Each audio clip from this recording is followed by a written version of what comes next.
Flag पहला क्या होता है कि ए डॉक्यूमेंट अपडेट प्रोजेक्ट में आप किसी प्रकार की स्टैंडर्ड सर्टिफिकेट मत लीजिए। Standard certificate is not accepted for document update project. ये डॉक्यूमेंट अपडेट प्रोजेक्ट हम इसीलिए कर रहे हैं कि जिसका पुरानी डॉक्यूमेंट्स हमारे पास नहीं है, अगर वहाँ भी हम स्टैंडर्ड सर्टिफिकेट अप्रूव करेंगे तो गलत बात है, उसका पर्यवसान बहुत कठिन होता है। तो इसीलिए कोई भी डॉक्यूमेंट अपडेट प्रोजेक्ट में आप स्टैंडर्ड सर्टिफिकेट मत लीजिए। Point number 1। पॉइंट नंबर 2, अभी UIDAI हेडक्वार्टर्स ने बहुत सारा प्रेजेंटेशंस बन चुके हैं आपके लिए, सारी ट्रेनर्स के लिए, सारी ऑपरेटर्स के लिए। उसमें 8 प्रेजेंटेशंस है, उसमें 2 प्रेजेंटेशंस ऑलरेडी सिन्हा जी और राउटेला जी कवर कर लिया है। फर्स्ट प्रेजेंटेशन है एनरोलमेंट ऑपरेटर, मतलब एक एनरोलमेंट ऑपरेटर किस तरह के एनरोलमेंट करना है, उसमें क्या क्या देखना पड़ती है। लोग क्या होते हैं ना, छोटे मोटे गलती है सर इसमें क्या गलती, वो छोटे मोटे गलती आपके लिए हो सकता है अगर, मगर वो छोटे मोटे गलती हमारे लिए बहुत बड़ा बन सकती है। उसके ऊपर आप सब लोग कभी कभी बोलते हैं सर हमारा सस्पेंशन हो गया है, DOE 1 में हो गया है, DOE 2 में हो गया है, बायोमेट्रिक एरर में हो गया। आपको ये सब पता होना चाहिए आपका गलती कितना छोटा है और कितना बड़ा है। इसके ऊपर एक प्रेजेंटेशन है। सेकेंड थिंग, कुछ लोग पूछ रहे हैं कि सर नाम में चेंज करने पर भी रिजेक्ट हो रहा है। अगर मेरा नाम श्रीनिवास है, मैं अजय कुमार बनना चाहता हूँ, ये गलत बात है। वो अजय कुमार बन के क्या कर रहा है आपको मालूम है? वो किसी दूसरे के प्रॉपर्टी को भी लेके जा रहा है। ये ऐसा स्थिति हुआ है ग्राउंड पे। इसीलिए आप जो भी नाम चेंज कर रहे हैं, मतलब श्रीनिवास से कोई दूसरा नाम से तीसरा नाम, ऐसा हो रहा है कि सोचो उस आदमी को सही डॉक्यूमेंट लेके आ रहे हैं कि नहीं आ रहे, वो सब सोच लो, उसका पर्यवसान बहुत कठिन होता है। दूसरा ये है कि इसीलिए हमने एक स्टैंडर्ड ऑपरेटिंग प्रोसीजर निकाला है। नाम कितने बार कर सकते हैं, डेट ऑफ बर्थ कितने बार कर सकते हैं, जेंडर कितने बार कर सकते हैं। अगर इसके पर भी किसी का डेट ऑफ बर्थ बार बार चेंज होता है क्या? मगर कोई आदमी आ रहा है, इसका मतलब क्या है? हम तो वो सोचना पड़ेगा ना। फ्रॉड भी हो सकता है, कभी हमने भी गलती कर लिया होगा ना, आंख बंद करके टकाटक मार लिया हो तो गलत हो गया होगा। देखो जो आदमी आ रहे हैं उनका गलती है या हमारा गलती है, ये भी देखो थोड़ा। उनका प्रॉब्लम क्या है वो एसेस करने के लिए कोशिश करिए। सेकेंड थिंग इज, इसके साथ हमारा QC में बहुत सारा रिजेक्शन होता है। आप ये समझते होगी जो हम डॉक्यूमेंट यहाँ से अपलोड करेंगे वहाँ कोई देखने वाला नहीं है, हमको क्या फर्क पड़ने वाला, वैसा कुछ नहीं होता है।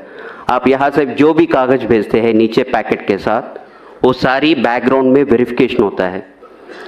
मैं आपको बोलता हूँ, मानो न मानो आपका बात है, डॉक्यूमेंट होता है, डॉक्यूमेंट को इस तरफ आगे साइड उनका प्रूफ ऑफ आइडेंटिटी होता है। फोन पे बात करते रहे या कोई दूसरे बात करते रहो, उल्टा करके स्कैन करते हैं। मेरे को क्या आता है, व्हाइट पेपर आता है। ये DOE 1 है, क्योंकि जहाँ पे प्रूफ ऑफ आइडेंटिटी अपलोड करना था आपने सफेद कागज अपलोड किया। ये तो एकदम फ्रॉड है। वो आप गलती से भी कर लिया होगा मगर it has a long lasting effect. दूसरा क्या होता है ना, किसी ने POA डॉक्यूमेंट दोनों दिया था आपको, एक के बाद एक स्कैन करना था, वो भी फोन पे लगे हुए हैं, दोनों डॉक्यूमेंट लिया, स्कैनिंग वैसा हुआ कि पहला डॉक्यूमेंट आधा स्कैन हो गया, दूसरा डॉक्यूमेंट आधा स्कैन हो गया। आप जान ही नहीं देते हैं, वो गलत बात है।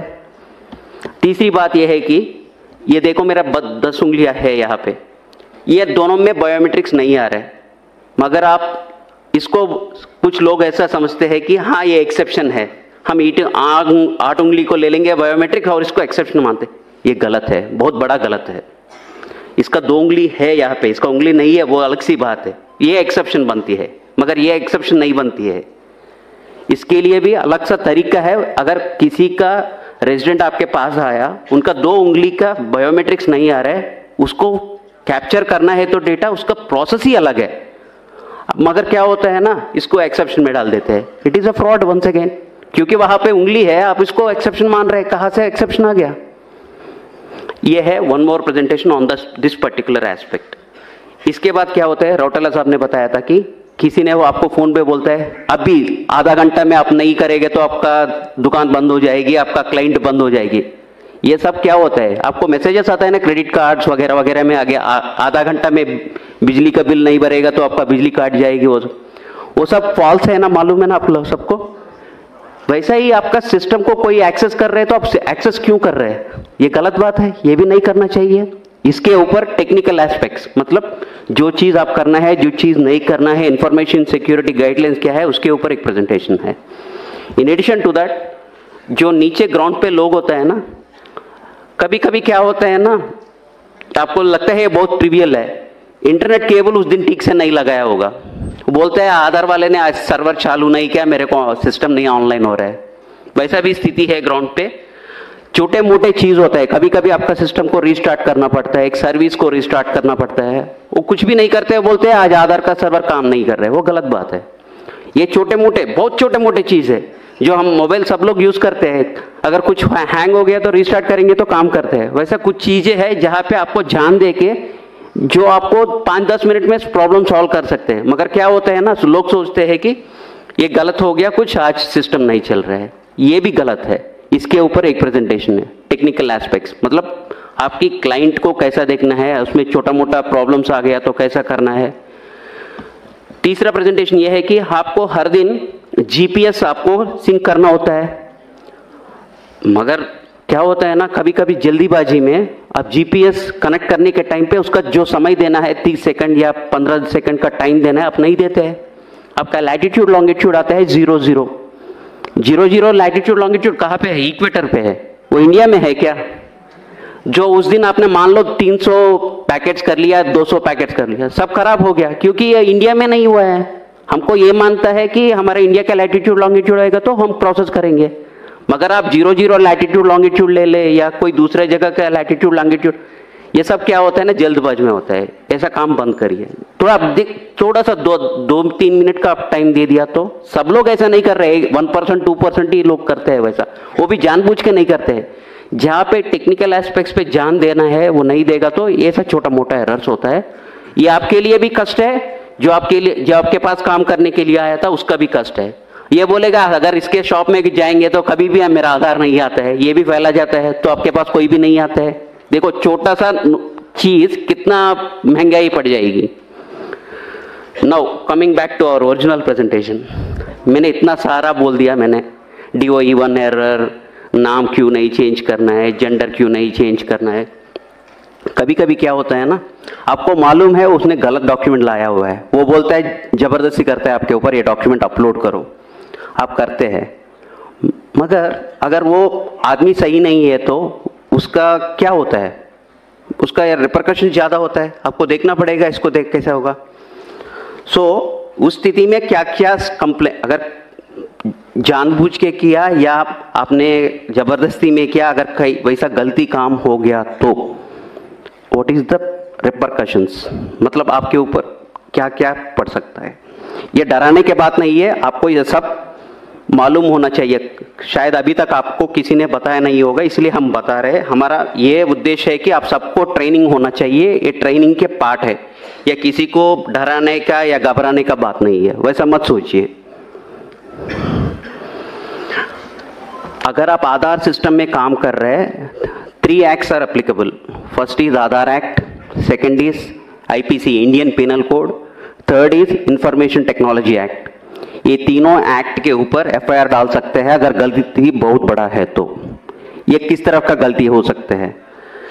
पहला वाले अनऑथराइज्ड ऑपरेटर, अगर किसी सेंटर पे, आधार सेंटर पे आपका बॉस बाहर जाते हुए आपको गम्मी फिंगर दे के जाते हैं, वो यूज करते पकड़े गए तो section 36 and 42 of Aadhaar act, section 66 of IT act, section 419, 420, 468, 471 IPCR चालू हो सकता है। ये इसके कुल मिला के 14 साल हो सकता है।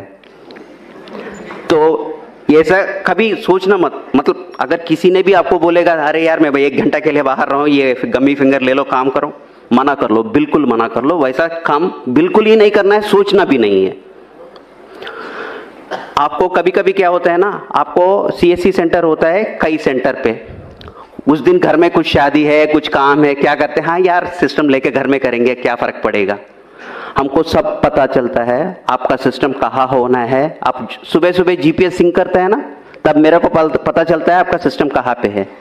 वो सिस्टम से मैं सोचता हूँ ये यहाँ पे है या कहीं दूसरा जगह काम कर रहा है। मतलब जहाँ पे आप काम करना चाहिए वही काम करना है। अगर सिस्टम लेके घर में करो या राजस्थान ऑपरेटर जाके दिल्ली में काम करो, दिल्ली वाले जाके जम्मू कश्मीर का काम करो, वैसा नहीं करना चाहिए।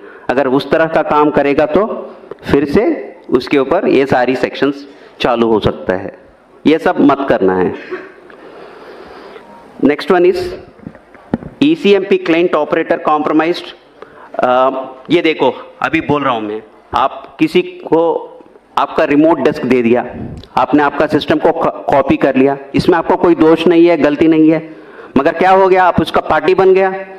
आप वो सिस्टम का आपका सिस्टम्स डिटेल्स लेके कहीं दूसरे जगह सिस्टम चल रहा है, उसको जवाब कौन देने पड़ेगा? आप लोगों को ही देना पड़ेगा। किसने बोला आपको देने को? आपने उस समय क्यों नहीं सोचा था ये सिस्टम देना है, ये सही आदमी है, गलत आदमी है, कौन है, सोचना पड़ेगा ना उस वक्त। वो भी नहीं करेगा तो भी उसके ऊपर भी इतना सारा सेक्शंस लागू हो जाएगा। अगर आपके पास बहुत लोग आते हैं, किसी ने, मैं आपके पास आया था, मैं अपना POA डॉक्यूमेंट्स आपको दिया था, आपने मेरा आधार पैकेट बनवाया था। अगर आप उस समय एक एक्स्ट्रा जेरोक्स कॉपी निकला या किसी को आपकी पास जो भी रेजिडेंट्स आ रहे हैं उसका आइडेंटिटी इंफॉर्मेशन किसी दूसरे के साथ शेयर कर लिया, वो बहुत बड़ा गलत है, वैसा मत करिए। Section 37 of Aadhaar act is applicable in such case. मतलब आपके पास कोई भी आ रहा है आदमी, उनका जो भी डिटेल्स है, वो पर्सनल डिटेल्स है या एड्रेस डिटेल है, जो कुछ भी है वो किसी के साथ नहीं शेयर करना है किसी भी स्थिति में। वो RO पूछेगा, RO को बोलना पड़ेगा, इसके मतलब नहीं है RO को नहीं बोलेंगे, नहीं, जब इंक्वायरी आएगा RO को बोलना ही पड़ेगा। मतलब आपस में किसी दूसरे के साथ वो किसी का डिटेल्स नहीं शेयर करना है। अभी तक सर ने बताया कि फोन करेंगे हम, अगर 5 लोग बोलेगा कि हाँ ये ज्यादा चार्ज कर रहे हैं, हाँ हो जाएगा, डिसएसोसिएशन हो जाएगा, सस्पेंशन हो जाएगा, फाइनेंशियल पेनल्टीज लग जाएगी। ये सब क्यों करना है? जब आपको सरकार ने नोटिफाई किया था इतना ही पैसा लेना है, उतना ही पैसा ले लीजिए ना। अगर एक भी रुपए ज्यादा ले लिया उसके पर्यवसान के ऊपर, ये देखो section 42 of the Aadhaar act will be applicable on that. ये सब सेक्शंस, इसका सजा वगैरह वगैरह सब आपकी आधार का जो किताब है ना, छोटा किताब है ना, उसमें सारी इसका इंफॉर्मेशन मिला है। ये देखो, appropriating the identity of an Aadhaar number holder by changing or attempting to change the demographic or biometric information of an Aadhaar number holder। ये मैं वो ही बोल रहा हूँ, किसी दूसरे का आधार व्यक्ति का, मान लो मेरा नाम श्रीनिवास है, मेरा, आपको मालूम है मेरा नाम श्रीनिवास है, कोई मैं आके आपको बोला अरे यार मेरा नाम श्रीनिवास से कुमार राकेश सिन्हा कर लो, मैं कुछ काम करना है उसके नाम पे बोल के बोलेगा, तो आप उसमें पार्ट मत लेना। वो सारी वैसा ट्रांजैक्शंस को, सस्पिशियस ट्रांजैक्शंस है, उसको एंकरेज मत करो और से strong on such transactions and don't encourage such transactions, उसका बहुत बड़ा असर हो जाता है। दूसरा यह है कि pretending to be an agency unauthorised to collect identity information of resident. आप CSC पहले था, अभी किसी के कारण से आपका डिसकंटिन्यूएशन हो गया है, आप लोगों को ये मत बताना कि हाँ अभी भी मैं आधार का ऑपरेटर हूँ, मैं काम कर सकता हूँ, आपका ये करवा सकता हूँ, वो करवा सकता हूँ बोल के मत बताना।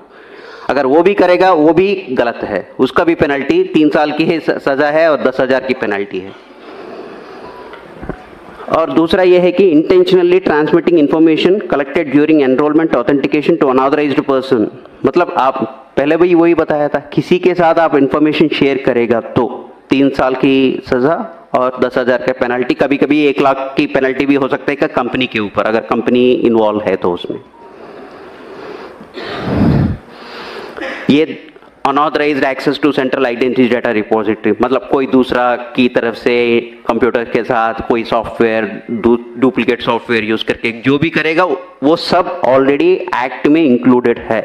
अगर कोई भी इसमें जानबूझ के या गलती से भी आप इसमें इन्वॉल्व हो गया तो इसका पर्यवसान बहुत अलग सा है। इसलिए अब जो भी इंटेंशनली और intentionally don't get involve in that activities. अगर जो भी टैंपरिंग ऑफ डेटा करना चाहते हैं, मतलब डेट ऑफ बर्थ मेरा है 2005, मैं आपको बोलता हूँ 2010 करवा लो भाई, अगर वो कुछ प्रोसेस में कुछ करना शुरू कर लिया, वो भी बड़ा imprisonment up to 10 years in such cases, वो वैसा मत करिए। Unauthorised use of identity information of an individual by requesting entity और ऑफलाइन वेरिफिकेशन। ये क्या है ना, कभी कभी सर ने सुबह बताया था ना, एक आइडेंटिटी कैसा पता होना चाहिए, क्यूआर कोड स्कैन करने से उनका आइडेंटिटी पता चलेगा। अब क्यूआर कोड स्कैन करके कोई दूसरे वाले को ये मत बताना इनका इन्फॉर्मेशन डिटेल्स क्या है, जिसका चाहिए वो करेगा, आपका नहीं है, जिम्मेदारी नहीं है वो। Failing to comply with requirements of the Aadhaar act, मतलब सीएससी के ऊपर आपके बहुत जिम्मेदारी है। आप सीएससी के लिए काम कर रहे हैं, मतलब इसके आपके ऊपर भी बहुत सारे जिम्मेदारियां हैं। आप अगर वो कंप्लाई ना करेगा तो उसके ऊपर भी पेनल्टीज होता है। In addition all these things, कोई भी तरफ का एक्सप्लिसिटली नहीं डिफाइन किया हुआ है, कोई भी गलतियां है जिसमें एक्शन करना है उसका भी इम्प्रिजनमेंट पनिशमेंट है।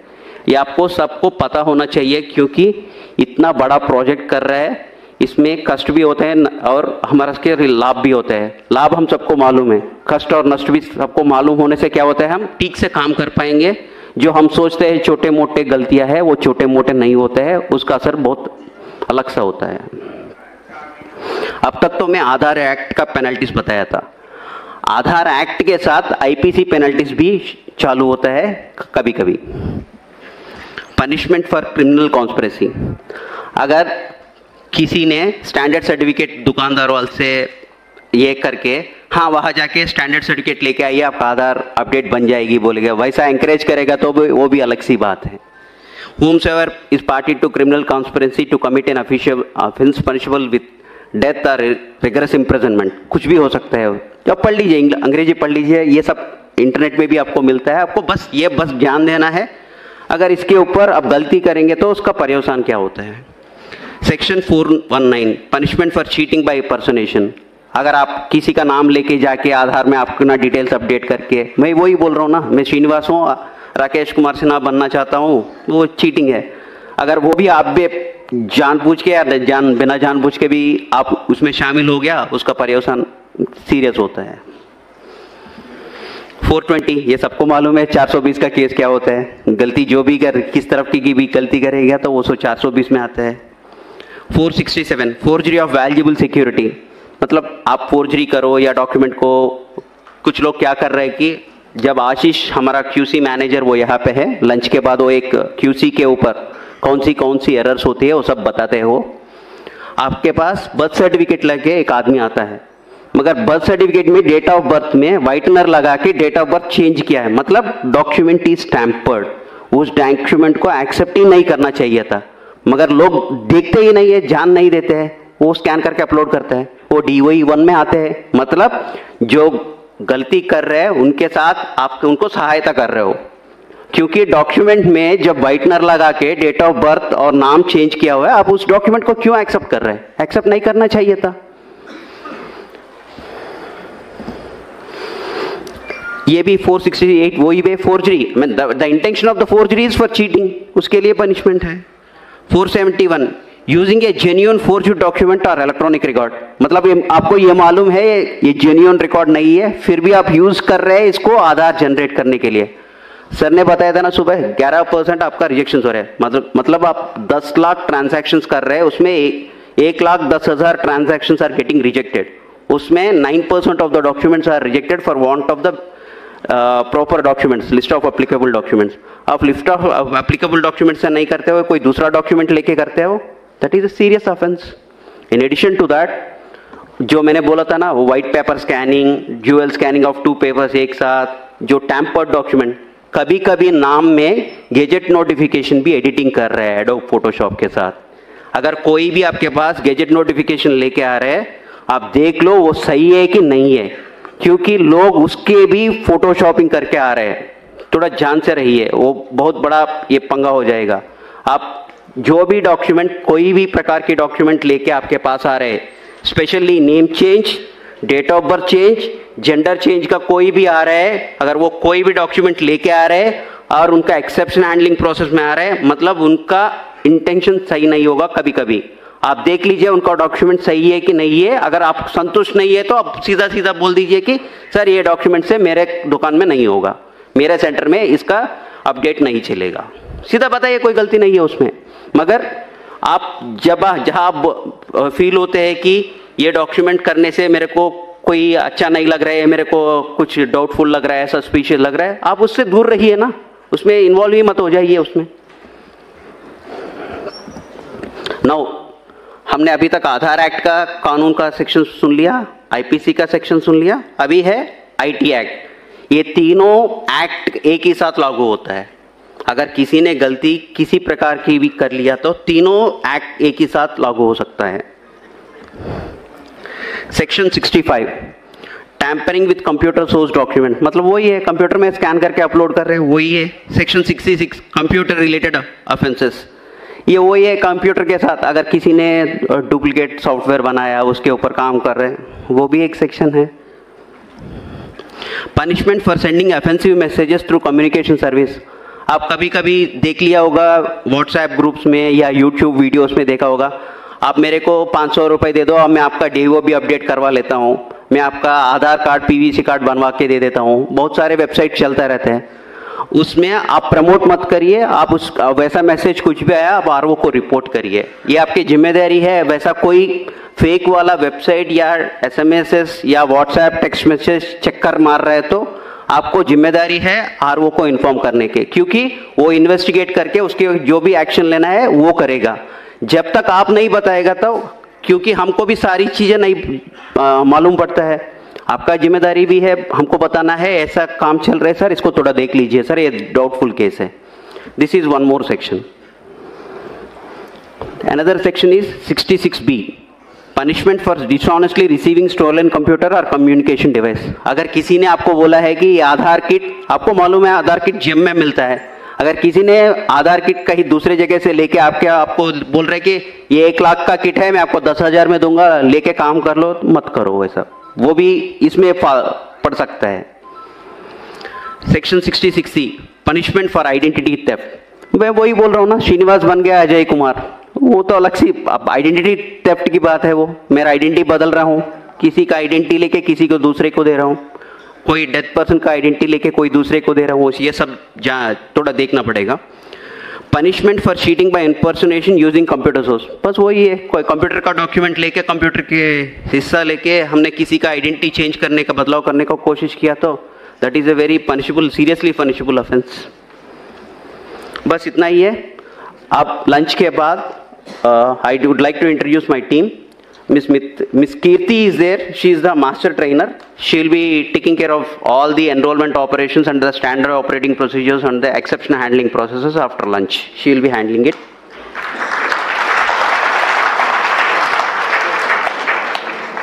आशीष रंजन है, वो मेरा QC मैनेजर है, वो आपको DOE एरर क्या होता है, किस प्रकार की एरर होता है, आपने कौन सी गलतियां कर रहे हैं, मैं सब लोग नहीं कर रहे होंगे, 1-2 आदमी कर रहे होंगे, मगर गलतियां किस तरह का होता है, DOE एरर क्यों आता है, पहले बायोमेट्रिक एरर क्यों आता है, ये सब आपको एग्जाम्पल के साथ वो एक्सप्लेन करेगा, आशीष रंजन एक्सप्लेन करेगा।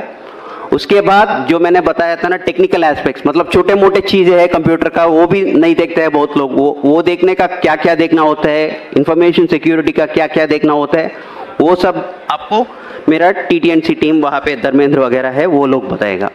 आपका इसके साथ लिस्ट ऑफ अप्लीकेबल डॉक्यूमेंट, हम list of applicable documents time to time update करते हैं, इसको आप देखना पड़ेगा, इसके ऊपर आप नज़र रखना पड़ेगा। जो इस लिस्ट ऑफ अप्लीकेबल डॉक्यूमेंट्स है उसी को एक्सेप्ट करना है, कोई दूसरा डॉक्यूमेंट एक्सेप्ट नहीं करना है। मैं फिर से बोल रहा हूँ, डॉक्यूमेंट अपडेट प्रोजेक्ट में स्टैंडर्ड सर्टिफिकेट यूज मना है। सेकेंड थिंग, जो भी अपना नाम चेंज करने के लिए आता है, मतलब श्रीनिवास है, मेरा नाम श्रीनिवास कुमार करना है, कुमार ऐड करना है, लोग क्या करते हैं, लेके स्टैंडर्ड सर्टिफिकेट लेके आते हैं अपना नाम चेंज करने के, वो वाला डॉक्यूमेंट नहीं चलेगा। Standard certificate is not accepted for even minor correction in your name. आपका कोई डॉक्यूमेंट, आपका नाम सरकारी वाला जो भी डॉक्यूमेंट है वही लेके आना है। अगर आप स्टैंडर्ड सर्टिफिकेट से सारी चलेगा वो सोचेगा तो नहीं चलेगा। लंच के बाद जो भी क्वेश्चन एंड आंसर है लास्ट सेशन में वो सब है, वो सब आंसर करेगा। Thank you.